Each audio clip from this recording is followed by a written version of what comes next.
Hi everyone, I am Sarika Shaukal. Welcome to 100+ academy. आज हम पढ़ने वाले हैं बहुत ही इंपॉर्टेंट चैप्टर जहाँ से क्वेश्चन बनने के चांसेस काफ़ी हैं, ठीक है, और ये बच्चों को काफ़ी मुश्किल भी लगता है। तो चलिए स्टार्ट करते हैं आज का चैप्टर बहुत ही इंटरेस्टिंग तरीके से, दैट इज़ योर हेरिडिटी। तो आप बताएंगे सबसे पहले व्हाट इज़ हेरिडिटी, ठीक है। तो heredity is the transfer of characters from parents to their offsprings, ठीक है। कुछ पर्टिकुलर कैरेक्टर आपके कहाँ से कहाँ ट्रांसफ़र होते हैं, पेरेंटल जनरेशन से नेक्स्ट जनरेशन में, उसी को हम क्या बोलते हैं, हेरिडिटी। अब हेरिडिटी से एक टर्म आपकी रिलेट करती है, that is your variations. So what are variations? देखो, आपके पास एक कोई पर्टिकुलर स्पीशी है, उसमें आपके पास क्या है, डिफरेंट इंडिविजुअल्स हैं। तो वो सारे के सारे जो इंडिविजुअल्स हैं ना, वो डिफरेंट होते हैं, कोई भी सेम नहीं दिखता है। तो जो कैरेक्टरिस्टिक डिफरेंसेस आए हैं ना, वो हमारी क्या है, वेरिएशंस। Got it? चलिए नेक्स्ट आपके पास इंपॉर्टेंट, यहाँ से आता है क्वेश्चन यहाँ से आएगा, ठीक है। Accumulation of variations. वेरिएशंस किसी पर्टिकुलर जनरेशन में या किसी पॉपुलेशन में कैसे एक्यूमुलेट होती है, तो उसका वन एंड ओनली जो मेन जो कंसेप्ट है वो है आपका डीएनए रेप्लिकेशन, ठीक है। जब आपका डीएनए रेप्लिकेट कर रहा होता है तो उसमें क्या आते हैं, एरर्स आते हैं, म्यूटेशंस आते हैं, चेंजेस आते हैं, ठीक है। इन्हीं चेंजेस की वजह से आपके पास क्या होती है, वेरिएशंस आती हैं। Got it? जो इनएक्यूरेसीज हैं किसके अंदर, आपकी जब डीएनए क्या कर रहा है, कॉपी कर रहा है, ठीक है। तो उस टाइम पे फिर क्या होता है, आपके जो प्रोटीन्स हैं वो एक्सप्रेस होते हैं, तो वो क्या हो जाते हैं, डिफरेंट हो जाते हैं। Got it? चलिए देखिए, आपके पास जो वेरिएशंस है ना, वो हेल्पफुल भी हो सकती हैं और नहीं भी हो सकती। अगर वो हेल्पफुल हैं तो आप जैसे जैसे आपका इन्वायरमेंट चेंज हो रहा है वैसे वैसे आप अकॉर्डिंगली क्या करेंगे, अडेप्ट कर जाएंगे। बट अगर आप चेंजिंग इन्वायरमेंट के साथ अडेप्ट नहीं कर पाए, ठीक है, तो फिर क्या होगा, एक्सटेंशन। तो जो वेरिएशंस हैं वो काफ़ी इंपॉर्टेंट रोल प्ले करती हैं हमारे इवोल्यूशन के अंदर। Got it? तो आप मुझे बताएंगे सिग्निफिकेंस ऑफ वेरिएशंस। चलिए देखते हैं। उसके बाद हमारे पास कंसेप्ट आता है इनहेरिटेंस। देखो, हेरिडिटी और इनहेरिटेंस का मतलब सेम ही है कि आपके पास क्या है, ट्रांसफ़र हो रहे हैं क्या, characters from your parents to next generation, ठीक है। तो वो होता कैसे है, उसके लिए आपके पास फिर से मैं वही बोलूँगी कि जो मेन आपके पास जो रिस्पॉन्सिबल जो की है वो आपकी क्या है, genetic material, that is your DNA. आपके पास डीएनए कहाँ प्रेजेंट रहता है, मेनली आपके न्यूक्लियस में, ठीक है। न्यूक्लियस के अंदर आपके पास क्या है, डीएनए है, बट वो कॉम्पैक्टली पैक्ड है किसकी फॉर्म में, मेनली क्रोमोसोम की फॉर्म में, ठीक है। देखो ये आपके पास क्या है, क्रोमोसोम, क्रोमोसोम से फिर आपके पास क्या है, थ्रेड लाइक स्ट्रक्चर बन के आ रहा है, ठीक है। ये आपका क्रोमेटीन है और क्रोमेटीन के अंदर आपके पास क्या है, डीएनए है, और डीएनए के अंदर आपके पास कोई भी एक फंक्शनल सेगमेंट होगा, दैट इज योर जीन, ठीक है। तो ये जीन्स जो होते हैं ना, यही क्या होते हैं, फादर और मदर से इक्वली कहाँ ट्रांसफ़र होते हैं, उनके ऑफस्प्रिंग्स में। यानी 50% फादर से आपके कैरेक्टर आएंगे और 50% मदर से। दैट्स वाई जो आपका जो न्यू इंडिविजुअल बन रहा है उसमें क्या है, वेरिएशंस हैं, और वही आपका इनहेरिटेंस का पैटर्न फॉलो होगा। Got it? चलिए उसके बाद हमारे पास आते हैं कुछ इंपॉर्टेंट टर्म्स जो 1 मार्क में पूछ ली जाती हैं या डिफरेंसेस के तौर पे आपसे पूछी जाएंगी। देखो सबसे पहले आप बताएंगे डीएनए क्या होता है, तो डीएनए इज डीऑक्सीराइबोन्यूक्लिक एसिड, ठीक है। ये मेनली आपका किससे बना है, पॉलीन्यूक्लियोटाइड चेन से। अब डीएनए के अंदर आपके पास क्या है, एक बहुत ही important sequence, that is your gene, ठीक है। और जीन आपके पास क्या है, यूनिट ऑफ इनहेरिटेंस। ये जीन्स ही हैं जो क्या होते हैं, ट्रांसफर होते हैं। Got it? उसके बाद हमारे पास आती है एलील, ठीक है। एलील आपके पास क्या है, सेम जीन की ही डिफरेंट फॉर्म, क्या है, different form of same gene. बच्चे बहुत कंफ्यूज होते हैं इसमें, आपको सिर्फ इतना ही याद रखना है कि आपके पास जीन एक ही है, बस उसकी फॉर्म क्या है, 2 है, ठीक है। देखो आपके पास, आपने ये बहुत ही फैमिलियर एग्जाम्पल सुना होगा, ये दोनों आपके पास जो एलेलिक पेयर हैं ये क्या है, सेम कैरेक्टर के लिए कोड करते हैं। मतलब ये भी आपका हाइट के लिए और ये भी आपका हाइट के लिए, बट ये आपकी टॉलनेस के लिए और ये आपकी ड्वार्फनेस के लिए। तो ये दोनों आपके पास क्या है, एलील हैं। Got it? नेक्स्ट आपके पास जो टर्म आती है that is your phenotype. Phenotype का मतलब होता है एक्सटर्नल फीचर्स या फिर मॉर्फोलॉजी। तो जो एक्सटर्नल अपीयरेंस जो आपके पास आई है वो आपकी क्या होगी, फिनोटाइप होगी, वो आपके क्या है, मॉर्फोलॉजिकल कैरेक्टर्स। और आपके पास जो मॉर्फोलॉजी आ रही है वो बेसिकली आपकी दो तरीके से आती है, एक आपकी जेनिक होती है यानी आपका जेनेटिक एक्सप्रेशन क्या है, और दूसरा आपका एनवायरनमेंट आपकी क्या डिसाइड करता है, फिनोटाइप। ठीक है, तो आप याद रखेंगे आपका जो फिनोटाइप है वो कौन कौन सी चीज़ों से मिलकर बना है, एक आपका जेनेटिक मेकअप और एक आपका एनवायरमेंटल इन्फ्लुएंस। नेक्स्ट जो टर्म आती है दैट इज योर जीनोटाइप। ठीक है, अब जीनोटाइप मतलब आपके बॉडी के अंदर जितने भी जीन्स प्रेजेंट है, जो आपकी जेनेटिक एक्सप्रेशन है उसको हम क्या बोलेंगे, जीनोटाइप्स। ठीक है, नेक्स्ट आपके पास दो एक जैसी टर्म है, होमोजाइगस हेट्रोजाइगस। यहाँ होमो है और यहाँ हेट्रो है। होमो means same, hetero means different. इतना याद रखेंगे तो भी आपको डिफरेंस वैसे समझ में आ जाएगा। होमो का मतलब क्या है, सेम एलील की आपके पास दो कॉपी है, सेम एलील की आपके पास क्या है, दो कॉपी है। जैसे ये कैपिटल टी और स्मॉल टी, तो ये आपके पास क्या हो गया, होमोजाइगस। Got it. इसके ऑपोजिट हेट्रोजाइगस में क्या होगा, आपके पास एक जो जीन है उसकी दो डिफरेंट एलील, क्या है, दो डिफरेंट एलील है। जैसे कि आपके पास कैपिटल टी है और एक स्मॉल टी है, ये आपके पास एक एलील है और ये आपके पास दूसरी एलील। Got it. इन्हीं से रिलेट करते हुए आपके पास एक टर्म आती है डोमिनेंट ट्रेट और दूसरी आती है रिसेसिव ट्रेट। जहां आप डोमिनेंट वर्ड देखेंगे तो आपको याद रखना है कि वहां पे क्या है, हेट्रोजाइगस है, क्योंकि जब तक हेट्रोजाइगस नहीं होगा तो वो या तो आपका मतलब हेट्रोजाइगस नहीं है तो मतलब डोमिनेंसी वाली बात नहीं आएगी। देखो अगर ये दोनों कैपिटल टी है तो दोनों सेम ही एक्सप्रेस हो जाएंगे, सेम यहाँ हो जाएगा स्मॉल टी, तो यहाँ पर डोमिनेंसी का कंसेप्ट नहीं आएगा। ठीक है, तो अगर आपको डोमिनेंट ट्रेट बोलना है तो आप क्या बोलेंगे कि एक पर्टिकुलर आपके पास क्या है, एलिक कैरेक्टर है, और वो दूसरा जो आपके पास कोई ट्रेट एक्सप्रेशन हो रहा है एलिक का, उसको क्या कर दे, सप्रेस कर दे, तो उसको हम क्या बोलेंगे, डोमिनेंट ट्रेट। ठीक है, और ये हमेशा हेट्रोजाइगस कंडीशन में ही क्या होगा, एक्सप्रेस होगा। दूसरा आपके पास क्या आता है, रिसेसिव ट्रेट। इसमें होमोजाइगस कंडीशन होनी चाहिए। ठीक है, होमोजाइगस कंडीशन होगी जब भी वो क्या होगा, एक्सप्रेस होगा। अगर हेट्रोजाइगस हुई तो वापस से फिर वो डोमिनेंसी वाली बात आ जाएगी। ठीक है, तो जैसे आपके पास ये जो स्मॉल टी है, ये आपके पास क्या है, होमोजाइगस और रिसेसिव। अगर इसके साथ कैपिटल टी एक बार भी आया तो ये जो स्मॉल टी है ना, ये एक्सप्रेस नहीं कर पाएगा, यानी स्मॉल टी ने क्या किया, इसके एक्सप्रेशन को सप्रेस कर दिया है। Got it. चलिए अब हमारे पास आती है मेंडेलियन इनहेरिटेंस। यहाँ से भी क्वेश्चन आता है। ठीक है, मेंडल कौन थे, मेंडल को बोला जाता है फादर ऑफ जेनेटिक्स। ठीक है, ऑल्दो ये बायोलॉजिस्ट नहीं थे। ठीक है, इनका बायो से कोई रिलेशन नहीं था, हाँ, बट इनका इंटरेस्ट था क्या जानने में कि ऐसे क्या चीज़ें हैं जो हमारे पेरेंट्स से हमारे अंदर ट्रांसफ़र हो रही हैं। ठीक है, तो ही वॉज द फर्स्ट, ठीक है, जिन्होंने आपको क्या बताया था कि कैसे आपके पेरेंट्स से कैरेक्टर्स या ट्रेट्स या जो फैक्टर्स हैं वो ट्रांसफ़र होते हैं कहाँ, नेक्स्ट जनरेशन में। ठीक है, ये प्रूव करने के लिए उन्होंने पी प्लांट को सिलेक्ट किया था। ठीक है, P plant that is your Pisum sativum. क्यों सिलेक्ट किया उन्होंने पी प्लांट को ही, क्योंकि पी प्लांट के पास कुछ अच्छी अच्छी चीज़ें थी। जैसे कि सबसे पहली बात तो लार्ज नंबर में क्या कर सकते थे, ग्रो कर सकते थे। दूसरा सेल्फ पोलिनेशन हो सकता था, क्रॉस पोलिनेशन हो सकता था। ठीक है, तीसरा आपके पास क्या थे, कॉन्ट्रास्टिंग कैरेक्टर्स, जिनको कंपेयर इजीली किया जा सकता है, आपके पास वो कैरेक्टर्स प्रेजेंट थे।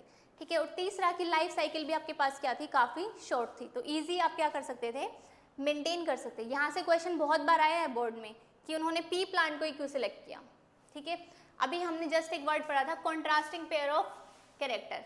तो मेंडेलियन इनहेरिटेंस में आपके पास mainly 7 pair of contrasting characters हैं। ठीक है, ये ऊपर वाले आपके पास सारे डोमिनेंट है और ये जो नीचे वाले सारे के सारे रिसेसिव। तो देखो यहाँ पे आपके पास क्या है, ये हाइट के लिए, ठीक है, टॉल, ड्वार्फ। फिर आपके पास क्या है, flower position, axial, terminal. Flower colour आपके पास पर्पल है, वाइट है। पोड कलर आपके पास ग्रीन है, येलो है।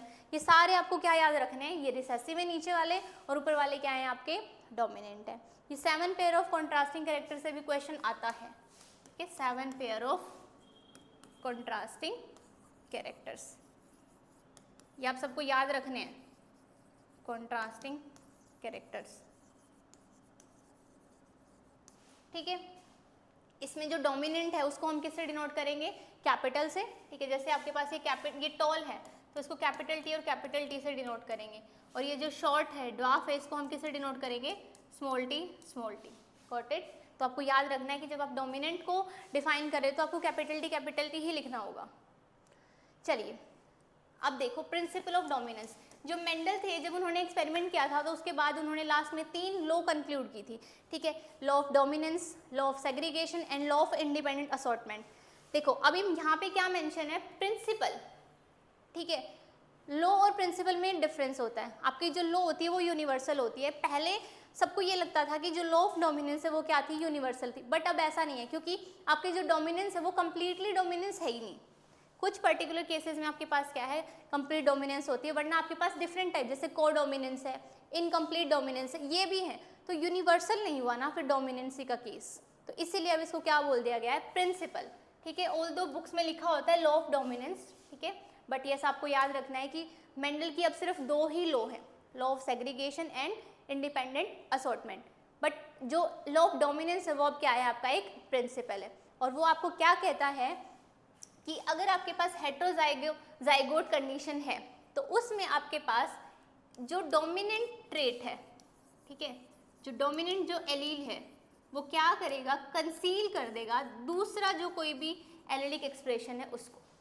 क्लियर, समझ आ जाएगा। जैसे आपके पास कैपिटल टी था, बहुत सिंपल एग्जांपल, वो क्या करेगा, आपका सप्रेस करेगा किसको, स्मॉल टी को, यानी अगर वहाँ कैपिटल टी प्रेजेंट है तो उस प्लांट की हाइट क्या होगी, टोल, वहाँ पे शॉर्ट हाइट, ड्वार्फ हाइट का कोई भी केस नहीं मिलेगा, ठीक है। चलिए इसके बाद हमारे पास आता है मोनो हाइब्रिड क्रॉस। देखो mono means single, mono means single यानी one pair of contrasting characters को स्टडी किया उन्होंने, और उन्होंने पूरा एक क्या दिया आपको, क्रॉस दिया। तो उन्होंने जो कैरेक्टर लिए थे वो क्या था, height of plant, height of plant, जिसमें एक प्लांट की हाइट क्या थी, आपकी टॉल थी, और दूसरे प्लांट की आपकी हाइट क्या थी, शॉर्ट थी। तो जो आपके पास टॉल प्लांट है उसको हम कैसे डिनोट कर रहे हैं, कैपिटल टी से, और जो स्मॉल है उसको स्मॉल टी। क्लियर।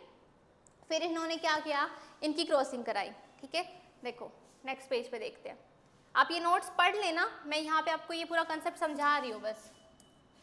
देखो आपके पास क्या है, कैपिटल टी, सो हमने क्रॉस किया विद स्मॉल टी। ये आपके पास जो जनरेशन है ये पी जनरेशन है, इसको क्या बोलते हैं, पेरेंटल जनरेशन। जब इनकी क्रॉसिंग कराई गई तो आपके पास क्या आई, F1 जनरेशन आई। कौन सी जनरेशन आ गई, F1 जनरेशन। F1 का मतलब होता है फिलियल वन, जो सबसे पहले आई, ठीक है, फर्स्ट। तो वहाँ पे आपने क्या देखा कि देखो यहाँ तो सारे डोमिनेंट थे यानी टॉल थे, और यहाँ क्या थे, ड्वार्फ थे। तो बेसिकली अगर आप सोचे तो आप क्या सोचोगे, देखो एक प्लांट बहुत लंबा है, एक प्लांट बहुत छोटा है, तो जब इनकी ब्रीडिंग कराएंगे तो आपके पास मीडियम हाइट के प्लांट आने चाहिए, बट ऐसा नहीं हुआ। आपके पास सारे प्लांट कौन से आए, टॉल। जो F1 जनरेशन है उसमें सारे के सारे जो प्लांट थे वो टॉल थे, लेकिन वो कैसे थे, हेट्रोजाइगस टॉल। कैसे थे, हेट्रोजाइगस टॉल, ठीक है।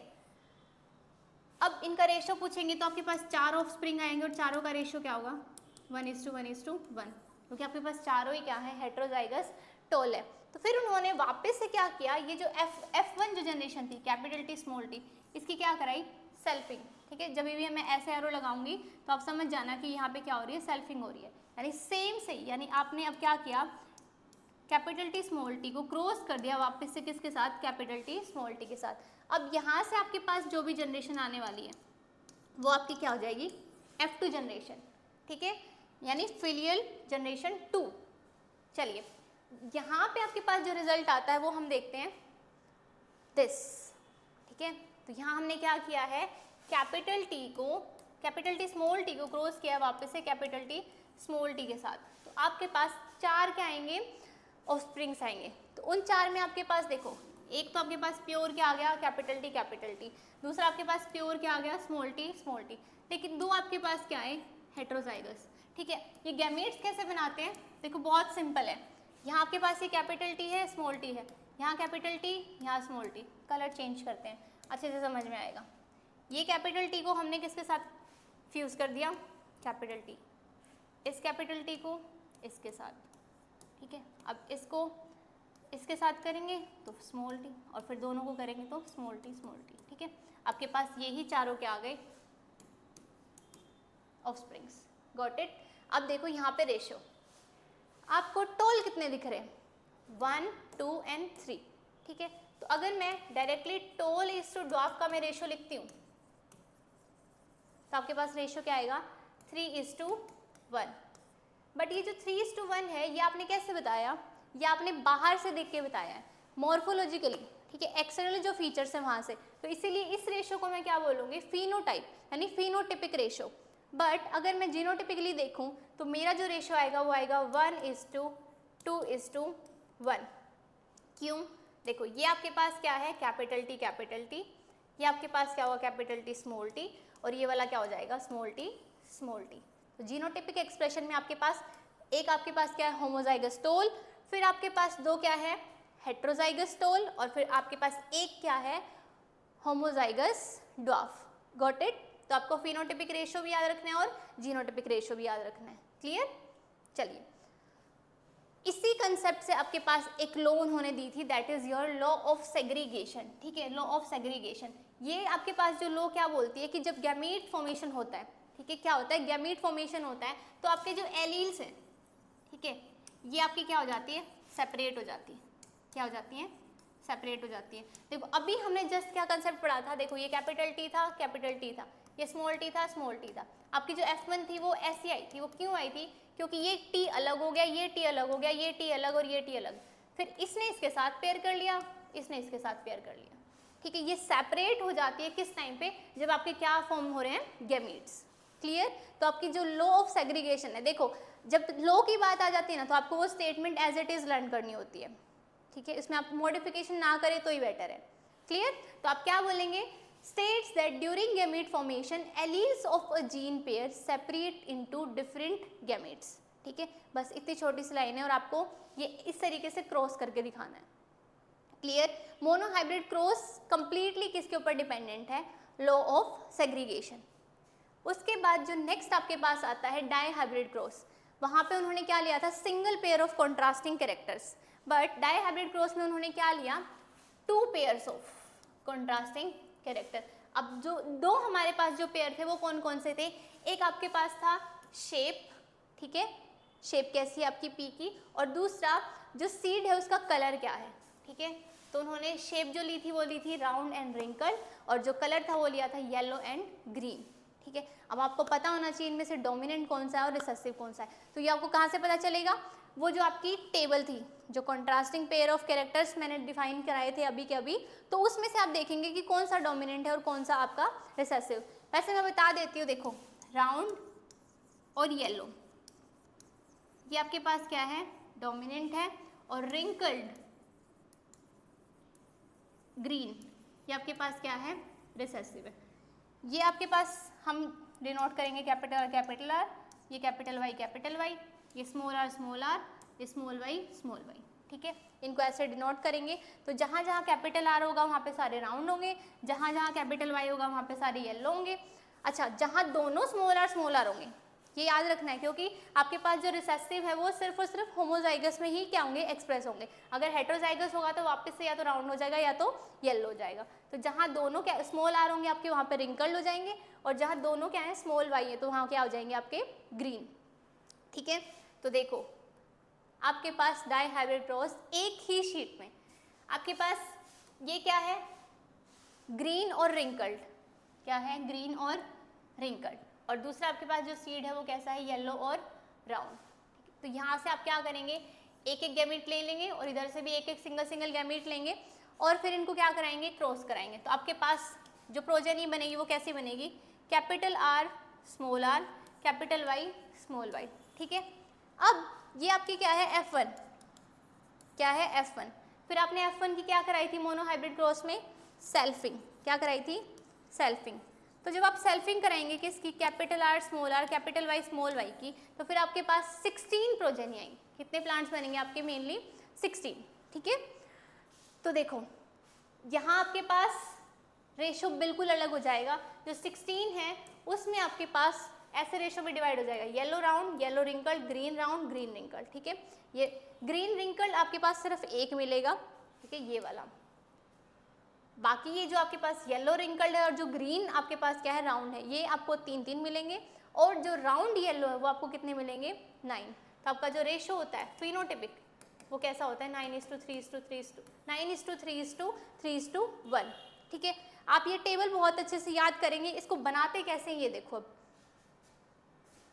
अभी मैंने क्या लिखा था, capital R small R capital Y small Y, ऐसे लिखा था ना। तो आपको जब इनको ऐसे क्रॉस कराएंगे तो बस आपको क्या लेना है, देखो आर के साथ आप क्या लेंगे, कैपिटल वाई, ठीक है। आर के साथ आर नहीं लेंगे, आर के साथ आर लिखना भी नहीं है। फिर आप क्या लिखेंगे, कैपिटल आर के साथ स्मॉल वाई, फिर स्मॉल आर के साथ कैपिटल वाई और स्मॉल आर के साथ स्मॉल वाई। ये आपके क्या बन जाएंगे, 4 गैमीट्स बन जाएंगे। फिर आपको क्या करना है, इस तरफ भी यही सेम लिखने हैं और दूसरी तरफ भी यही सेम लिखने हैं। फिर आपको क्या करना है, देखो वाई वाई तो वाई वाई, कैपिटल आर है तो कैपिटल आर तो आर आर, ठीक है। अब देखो यहाँ पे क्या है, वाई और स्मॉल आर, तो वाई वाई तो आपकी क्या हो गई, capital, capital R small R small R. तो ऐसे आपको ये पूरी की पूरी टेबल फिल करनी है। और उसके बाद फिर आपको चेक करना है जहाँ पर कैपिटल आर है या फिर कैपिटल वाई है, क्या है, कैपिटल वाई। देखो यहाँ स्पेस छोड़ दो, ऐसे लिख लो। तो ये सारे के सारे क्या होंगे आपके, राउंड एंड येलो। बहुत ईजी ट्रिक है ये लिखने की, राउंड एंड येलो, क्लियर। अब देखो जहाँ पे कैपिटल आर है वहाँ तो राउंड ही होगा। अब यहाँ स्मॉल वाई और स्मॉल वाई है तो यहाँ क्या होगा, राउंड है। और स्मॉल वाई किसके लिए था, हमारा ग्रीन के लिए। तो ये सारे क्या हो जाएंगे आपके, राउंड एंड ग्रीन। आपको सर्च मतलब आपको ज़्यादा एफर्ट लगाने की भी ज़रूरत नहीं पड़ेगी फिर, राउंड एंड ग्रीन। अब इसका अपोजिट हो जाए आपके पास, ठीक है। जैसे ये तो कैपिटल आर आपके दोनों हो गए, राउंड येलो भी हो गए, राउंड ग्रीन भी हो गए, ठीक है। अब क्या हो जाए, ऐसे हो जाए तो क्या होगा, ये तो आपके पास क्या है, रिंकल्ड है, ठीक है। लेकिन कैपिटल वाई आपका क्या डिफाइन करता है, येलो। तो आपके पास तीसरा टाइप क्या आ जाएगा, रिंकल्ड येलो। देखो राउंड येलो आ गया, राउंड ग्रीन आ गया, रिंकल्ड येलो। अब आपके पास लास्ट जो केस बचता है that is your small R small Y. तो आपके पास यहाँ पे क्या आ जाएगा, रिंकल्ड और ग्रीन। तो बट आपने क्रॉस तो किसका कराया था, round and yellow and wrinkled and green, बस आपने इन दो का क्रॉस कराया था। बट ये दो तो आपको मुफ्त में मिल गए, राउंड ये वाले राउंड ग्रीन और रिंकल्ड येलो, ये तो आपने क्रॉस भी नहीं कराया था। तो ये कहाँ से आए, है कोई जवाब आपके पास कि ये कहाँ से आए होंगे। तो इसके लिए आपके पास क्या थी, एक और लॉ आती है, क्या है, एक और लॉ आती है। चलिए डायरेक्ट लॉ ही देखते हैं, लॉ ऑफ इंडिपेंडेंट असॉर्टमेंट।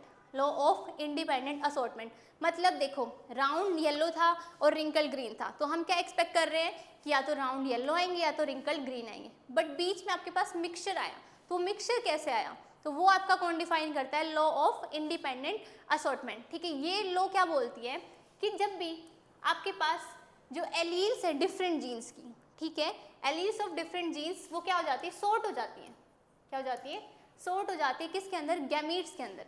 देखो आपके पास अल्टीमेटली बनना क्या है, गैमीट्स ही बनना है, ठीक है। एक ये पर्टिकुलर जीन है, ठीक है, एक आपके पास ये पर्टिकुलर क्रोमोसोम है, यहाँ से और यहाँ से आपके पास जो एलिक पेयर है वो क्या कर रही है, रेंडमली क्या हो रही है, सॉर्ट हो रही है। सॉर्ट होने के बाद वो किसी के साथ भी क्या हो रही है, जाके फिक्स हो रही है, ठीक है। इसको हम क्या बोलेंगे, इंडिपेंडेंट असॉर्टमेंट। मतलब क्या हुआ, डिफरेंट जीन की जो एलिक फॉर्म थी वो क्या कर रही है, वो पहले सेपरेट हो रही है और फिर किसी के साथ भी जाके अपना पेयर बना रही है। तो वो रैंडम क्या हुआ है, आपके पास असॉर्टमेंट हुआ है। तो वो हमारा क्या है, लॉ ऑफ इंडिपेंडेंट असॉर्टमेंट, ठीक है। स्टेटमेंट आपको बहुत अच्छे से याद रखनी है। Assortment state that alleles of different genes are sorted into gametes independently, ठीक है। उनका किसी का कोई एक दूसरे के साथ कोई लिंक नहीं और कोई किसी को रोकेगा नहीं, इंडिपेंडेंट है, ठीक है, of one another. This means that the allele a gamete receives for one gene does not affect the allele of receives from the another gene, ठीक है। मतलब यहाँ कोई भी चीज़ देखो, आपके पास ये वाला जो केस है, ठीक है, ये वाला हो या फिर ये वाला हो, ये कैसे भी आए हैं इनका एक दूसरे के साथ कोई भी अफेक्ट नहीं होगा, ठीक है। इंडिपेंडेंटली ये क्या करेंगे, असॉर्ट करेंगे। इसलिए आपके पास जो रेशो आता है वो क्या आता है, 9:3:3:1। ये आपके पास क्या होते हैं, राउंड येलो, फिर ये क्या होते हैं आपके पास, राउंड ग्रीन, फिर आपके पास रिंकल्ड येलो एंड लास्ट में फिर आपके पास क्या होते हैं, रिंकल्ड एंड ग्रीन, ठीक है। F2 जनरेशन का रेशो आपके पास आता है। चलो आपके लिए एक होमवर्क, जीनोटिपिक रेशो आप लिख कर लाएंगे, genotypic ratio of dihybrid cross.